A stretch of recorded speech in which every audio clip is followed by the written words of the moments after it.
Hello everyone, welcome to the class on Carbonyl Chemistry Part 5.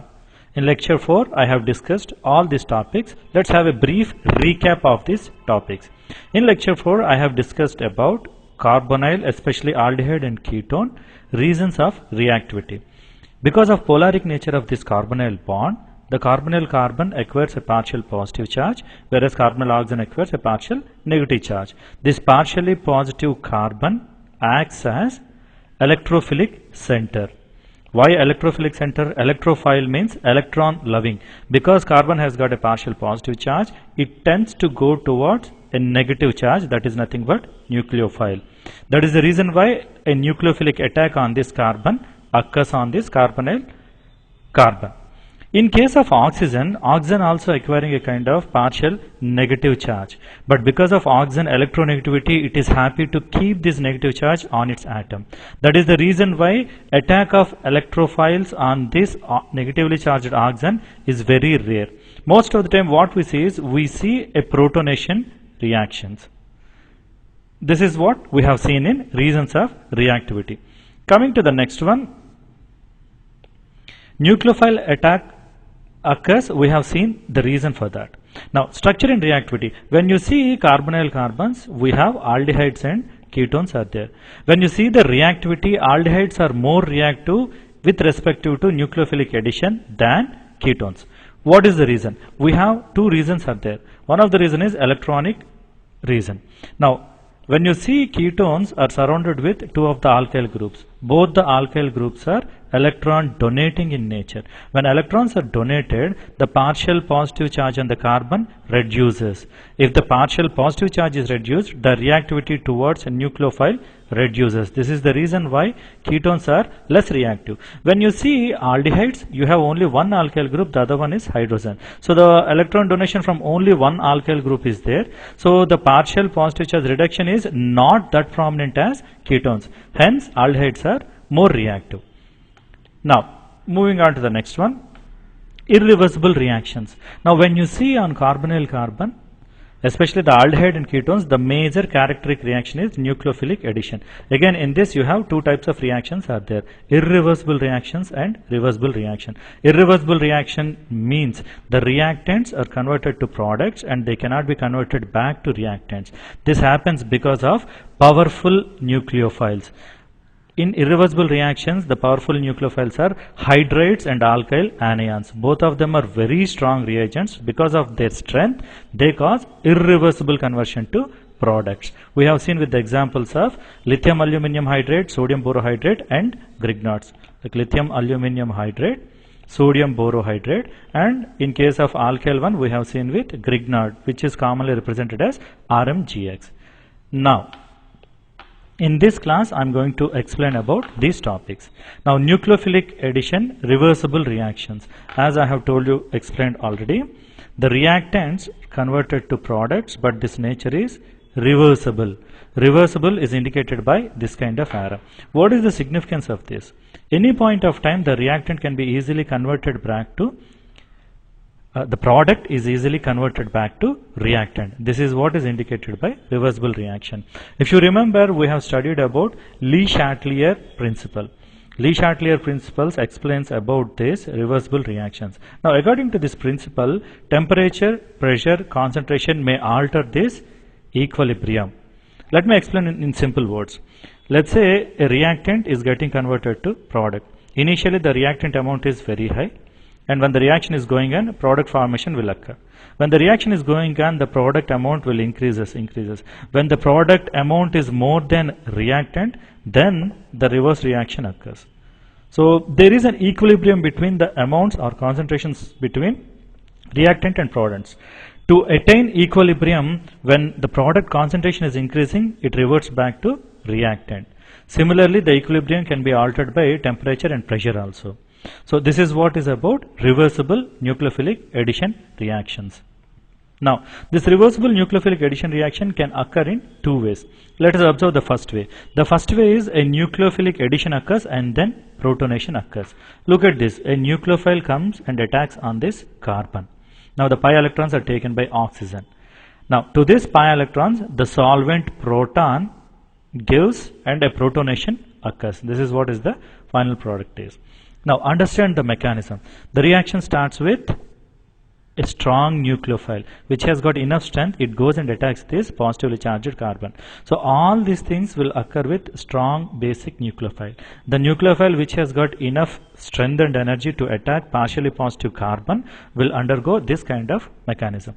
Whereas the second one, in second one, initially it occurs a protonation and then nucleophilic addition occurs.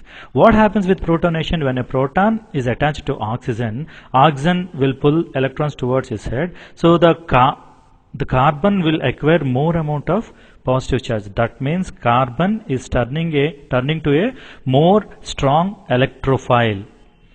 So when carbon electrophilicity is increased, even a weak nucleophile can come and attack on this electrophile. And after that you have this deprotonation occurs in order to get a stable atom. But the point is, initially a protonation occurs and then a nucleophile attack occurs.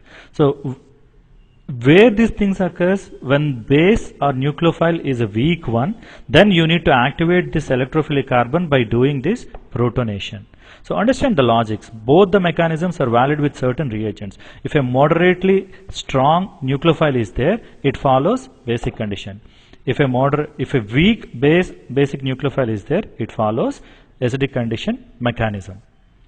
Now, various types of mechanisms, various types of reactions.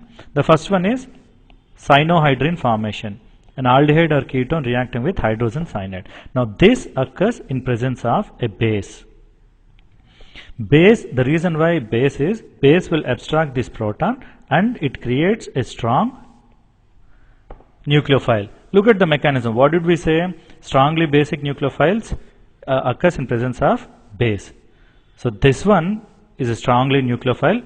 The mechanism occurs is in presence of base. Now this nucleophile comes and attacks this carbonyl carbon. And after that a protonation occurs. Proton can be abstracted from this hydrogen cyanide itself, and finally you get a product known as cyanohydrin. Look at the cyanohydrins. The CN group in organic chemistry are known as nitriles. So this is literally a kind of alpha hydroxy nitrile. Alpha hydroxy nitrile. So the carbon which is adjacent to this nitrile functional group is known as alpha carbon. To that a hydroxy group is there, hence they are known as alpha hydroxy nitrile group. Now another important thing, if you observe this, if both the groups are different, in the starting material if both the groups are at different groups, then you have a carbon to which 4 different groups are attached. Now this carbon is known as asymmetric carbon. This asymmetric carbon chemistry is important when we deal with stereochemistry. But right now understand, when 4 different functional groups are attached to that carbon, it becomes an asymmetric carbon. Now there are certain synthetic uses are there for this cyanohydrin reaction. This cyanohydrin in presence of acid can be converted into alpha hydroxy carboxylic acid. A very easy process to convert into carboxylic acid is this one. Whereas the same cyanohydrins in presence of, during reduction in presence of ranitidine, they are converted into primary amines. So it is an easy pathway to convert nitriles to either acids or to amines. So this is the synthetic use of cyanohydrin reaction. Moving further, the next reaction is the reaction with sodium hydrogen sulfide. This is also known as bisulfite or sodium hydrogen sulfide. Now this is how the reaction is. The sodium bisulfite reacts with this carbonyl and the sulfur will attack on this partially positively charged carbon, and finally you form an adduct bisulfite addition compound. Understand this, in this compound you have 2 of the things are there. Sulfur has got electrons as well as oxygen also is having electrons, but the reaction occur with sulfur. The reason is sulfur nucleophilicity is more. What do you mean by that? Oxygen electronegativity is 3.44, whereas sulfur electronegativity is 2.28. What does this electronegativity indicates? Oxygen has got higher ability to keep the electrons itself, whereas sulfur is ready to share its electrons. That is the reason why when you have oxygen and sulfur, sulfur will react with this. So sulfur is a better nucleophile than oxygen. Now, what is the advantage of this product?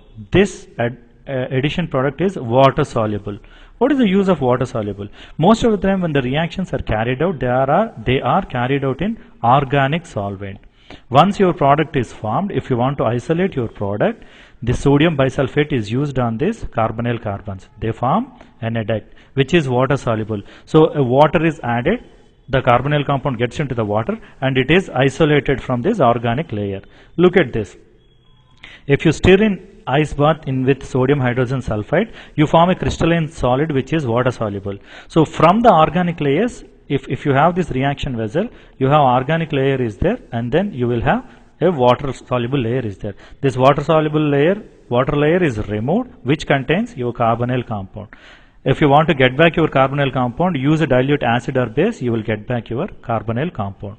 So this reaction is used for either purification or separation of carbonyls. Usually the lower molecular weight carbonyls are water soluble. The higher molecular weight carbonyl aldehydes and ketones are water insoluble. By this reaction you can convert them into water soluble adduct and then dissolve it in water, get back to that aldehyde or ketone product. So the synthetic utility is to purify and separation of aldehyde and ketones. Moving further. Now the last one is reaction with alcohols. Now see, aldehyde reacts with an alcohol and forms a hemiacetal. See, the OR group attaches there and the proton transfers to this carbonyl oxygen. Similarly, ketone also form a ketone hemiacetal or hemiketal, both of them. Moving further. See, more amount of alcohol results in a complete acetal. Hemiacetals are not very stable one, whereas acetals are stable one which can be isolated. So if one molecule of alcohol reacts, it forms a hemiacetal. Two molecules, it will form an acetal which is a stable one. Now there are a lot of utilities with this reaction. Look at this. We all know about glucose. Glucose is an aldose. Aldose means it has got an aldehyde functional group. In this glucose, the fifth carbon OH group will attach this carbonyl carbon, forms a hemiacetal. This is nothing but a cyclic glucose. Now glucose can exist in open chain as well as a cyclic form, but 99% of the glucose exists in a cyclic form because this one is more stable. And how it is converting into cyclic form? Because of this hemiacetal formation. Digging deeper, see, this is glucose open chain. First 1, 2, 3, 4, 5, 6 carbons. Out of these 6 carbons, this fifth carbon will react and forms a chain form. This is what is hemiacetal. So aldehyde to hemiacetal form is this one. So at this first carbon you have OH and this one is OR. This OH and OR. Moving further, two glucose molecules can combine to form maltose, or one glucose and one galactose can combine to form a lactose. In that form, this glucose combines with a galactose and forms this bond. This bond is acetal bond, wherein another sugar molecule comes with another OH-OR group and forms a complete acetal. You can see this bond is acetal, whereas at this end you have hemiacetal is there. These parts will deal in detail in carbohydrate chemistry, but understand the importance of this cycle formation. Cycle formation occurs with the help of acetal formation. So in today's lecture we have covered three of the major important reactions of nucleophilic addition reactions. All the three are reversible. One with hydrogen cyanide, another with sodium hydrogen sulfate, and alcohols we have seen. In the next class we will see the nucleophilic addition reversible reactions with amines and their derivatives, which are even more important one. Thank you for watching this video.